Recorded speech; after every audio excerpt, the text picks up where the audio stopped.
guitar players, have you ever wanted to jazz it up a little bit?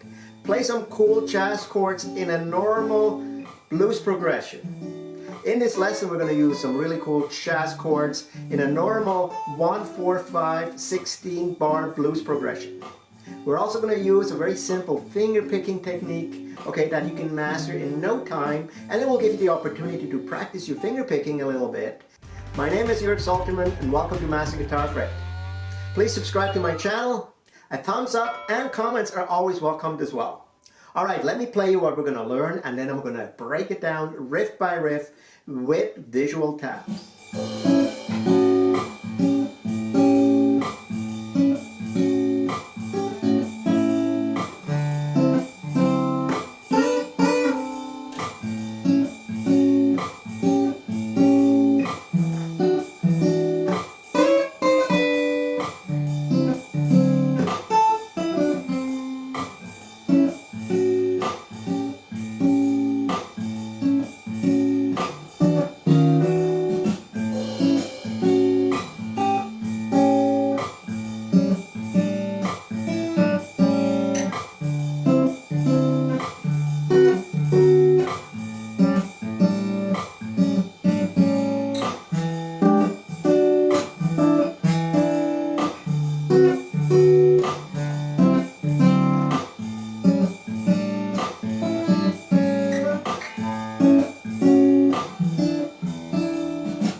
A link to the tab and a drum beat that you can play along with to stay in time is available for download in the description of this video. Okay, let's break down that jazzy blues. Alright, so let me just show you the finger picking, and then we're going to play once normally through that progression. Okay, so what we do is we are in A. We'll play the A though using the open A string as our bass note that we're picking with our thumb. We do an F chord shape on the 5th fret, which is an A, right? But we don't have to press the high E string. So usually just the, okay, we're just going to place those 3 fingers. And then what we do is we're just picking the B and the G string. The strumming pattern is always the same, okay? We pick the A and a B and G string.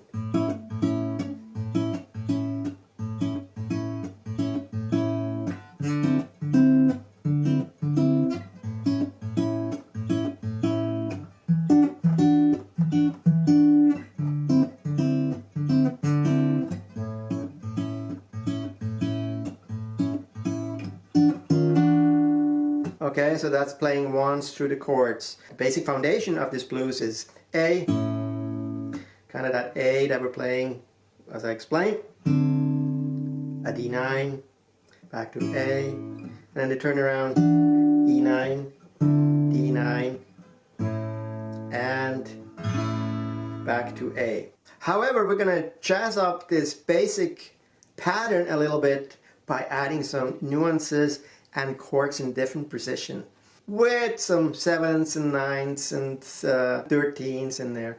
So the first 2 bars we're playing this. Okay, so what we're going to do is we're going to add the pinky here on the 7th B and the 8th B, which makes it a A, and then an A6 and then an A7. Okay, then the 3 and 4 bar, we're going to play this. We'll play the same thing basically, just a different pattern here.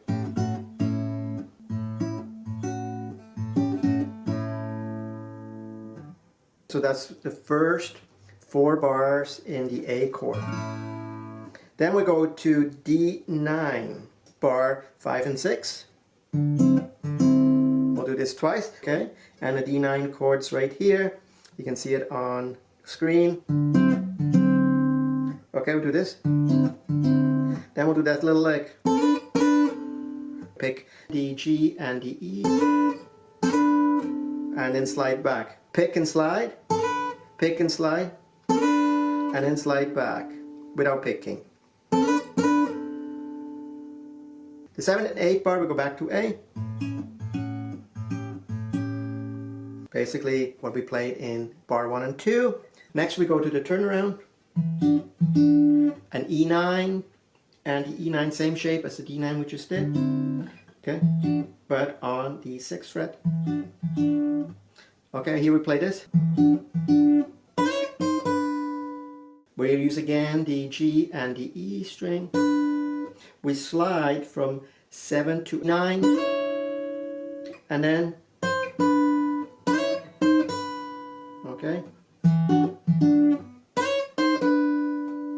Then we go back to D9 and then we do that little lick. Okay, it's basically the 5th E and B string first.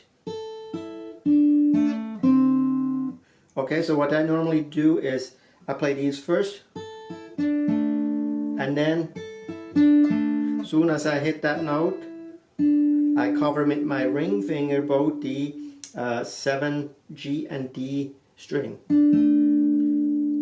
and then back to G5. It's a little bit of a difficult lick, especially when you have to play it fast, and I'm not always get it 100%, probably noticed that in my demo. So okay, and you can do a little vibrato here if you have time, and you can let that first note ring a little bit longer. So just practice that a little bit. Now we'll go back to the A chord. We play this.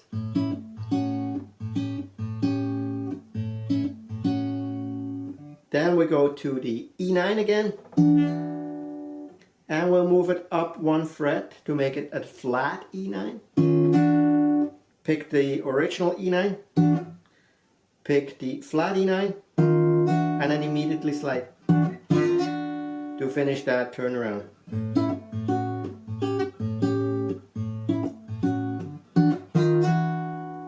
So that's the first 16 bars. I'm going to play that quickly once through it, okay?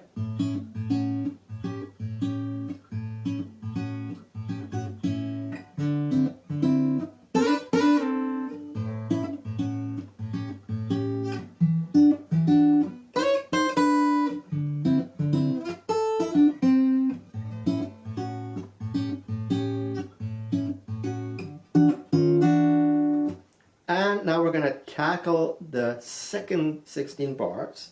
Okay, so we're in the A chord again. That would be the beginning, but this time we're going to play it different. We're going to add some new chords. Okay, so instead of the A7 here, we'll play the A7 here, which is an A7 bar all 4 lower strings. Add your middle finger to the 3rd fret, E. Okay. Okay, now we play this second part of in the A chord.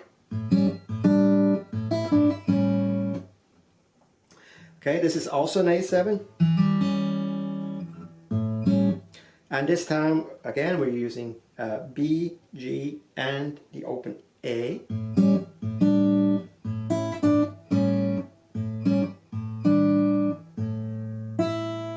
E, and then let me play the whole thing.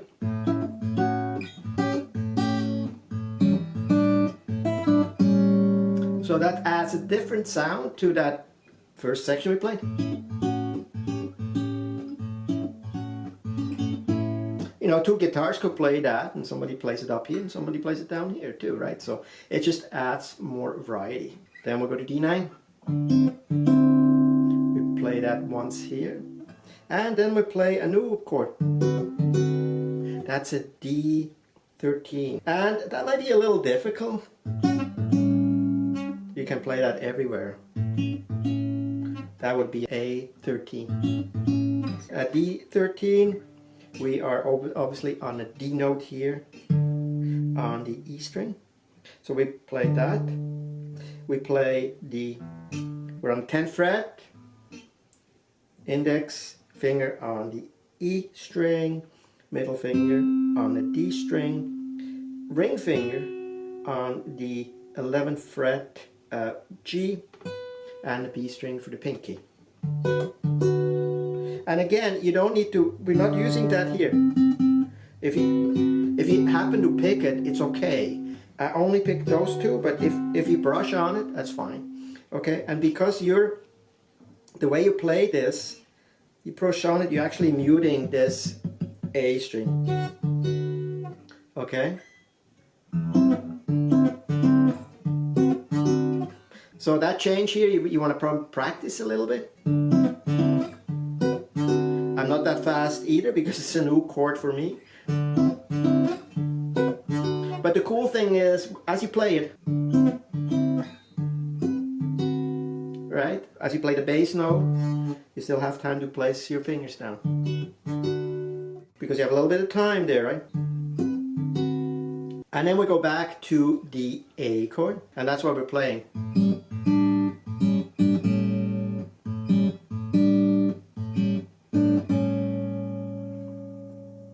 For the turnaround, you already played the E9. Now we're going to play an E7 sharp 9. And that's also known as the Hendrix chord, okay? So to play the turnaround, we play it like this. So there's actually 3 chords we're playing in that little piece. So it's the Hendrix chord, E9, and then an E7. And that E7 is basically an C7 shape, remember? C, C7. Slide that down to the 5th fret, and that becomes a E7. So, then we go back to the D, so we're going to play that D13 first, and then the D9. Okay, let me play that whole thing.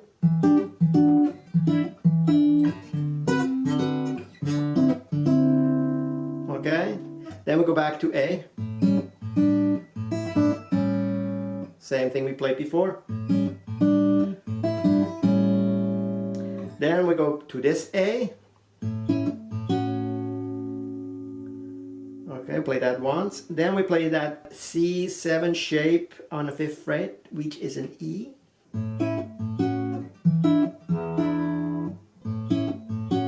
Just move those 3 fingers up. Okay? We played once with the A bass note, and then once with the E bass note.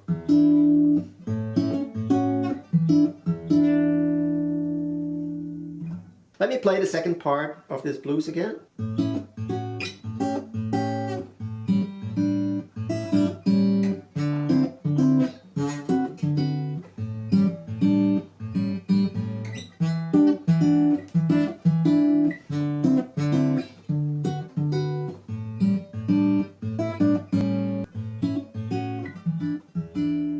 Alright, so this is really all there is to it. So you can even add another 16 bars of something different that you compose, okay?